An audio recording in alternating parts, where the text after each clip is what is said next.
రాష్ట్ర స్టాంపులు రిజిస్ట్రేషన్ శాఖలో అవినీతిని నిలువరించేందుకు సరికొత్త పంతాలు ముందుకెళ్లే దిశలో ఉన్నతాధికారులు కసరత్తు చేస్తున్నారు. స్లాట్ విధానం తీసుకురావడం వల్ల రిజిస్ట్రేషన్ వేగంగా పూర్తి కావడంతో పాటు అక్రమార్కులకు అడ్డుకట్ట వేసినట్లవుతుందని ప్రభుత్వం భావిస్తోంది.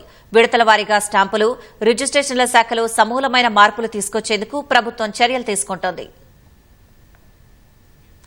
రాష్ట్రంలో స్టాంపులు రిజిస్ట్రేషన్ శాఖలో అక్రమాల కట్టడికి ప్రభుత్వం కసరత్తు చేస్తోంది. ఏసీబీ దాడిలో అక్రమార్కులు పట్టుబడ్డం, నిబంధనలకు విరుద్దంగా రిజిస్ట్రేషన్లు చేసి దొరికిపోవడంతో అలాంటి వాటికి కళ్లెం వేసేందుకు స్లాట్ విధానాన్ని పూర్తి స్థాయిలో తీసుకొచ్చేందుకు యత్నిస్తోంది. ముందస్తు స్లాట్ బుకింగ్తో అక్రమాల నివారణతో పాటు పని భారాన్ని తగ్గించుకోవడం, అధికంగా రిజిస్ట్రేషన్లు జరిగే సబ్ రిజిస్టార్ కార్యాలయాల్లో అదనపు సిబ్బంది ఏర్పాటు లాంటి చర్యలు తీసుకుంటున్నారు. ఒక సబ్ రిజిస్టార్ ఎలాంటి ఒత్తిడి లేకుండా 30 డాక్యుమెంట్లు రిజిస్ట్రేషన్ చేయగలుగుతారు. రాష్ట్రంలోని 141 సబ్ రిజిస్టార్ కార్యాలయాల్లో 30కి పైగా డాక్యుమెంట్లు రిజిస్ట్రేషన్ జరిగేవి దాదాపు 40 కార్యాలయాలు ఉంటాయని అంచనా వేస్తున్నారు.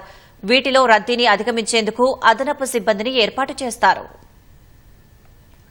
స్లాట్ బుకింగ్ చేయాలంటే ఆన్లైన్లో రిజిస్ట్రేషన్ కావాల్సిన డాక్యుమెంట్లను అప్లోడ్ చేయాలి. ఈ సమయంలో అనధికారిక లేఅవుట్లు, నిషేధిత జాబితా ఆస్తులు, ఎల్ఆర్ఎస్, బీఆర్ఎస్ కాని ఆస్తులు అప్లోడ్ కావు. రిజిస్ట్రేషన్ వేళ డాక్యుమెంట్లన్నీ సబ్ రిజిస్టార్ కూడా పరిశీలన చేస్తారు. ఏమాత్రం అనుమానం వచ్చినా రిజిస్ట్రేషన్ నిలిపేసి మరింత లోతుగా పరిశీలించాకే ముందుకెళ్తారు. మొదటి దశలో స్లాట్ బుకింగ్, రెండో దశలో ఇంటిగ్రేటెడ్ సాఫ్ట్వేర్ను అందుబాటులోకి తీసుకురావడం, మూడోది సబ్ రిజిస్టార్ కార్యాలయాల వద్ద ఉన్న డాక్యుమెంట్ రైటర్లలో అర్హులైన వారికి సర్వీస్ ప్రొవైడర్లుగా లైసెన్సులిచ్చే అంశాన్ని కూడా పరిశీలన చేస్తున్నట్లు తెలుస్తోంది.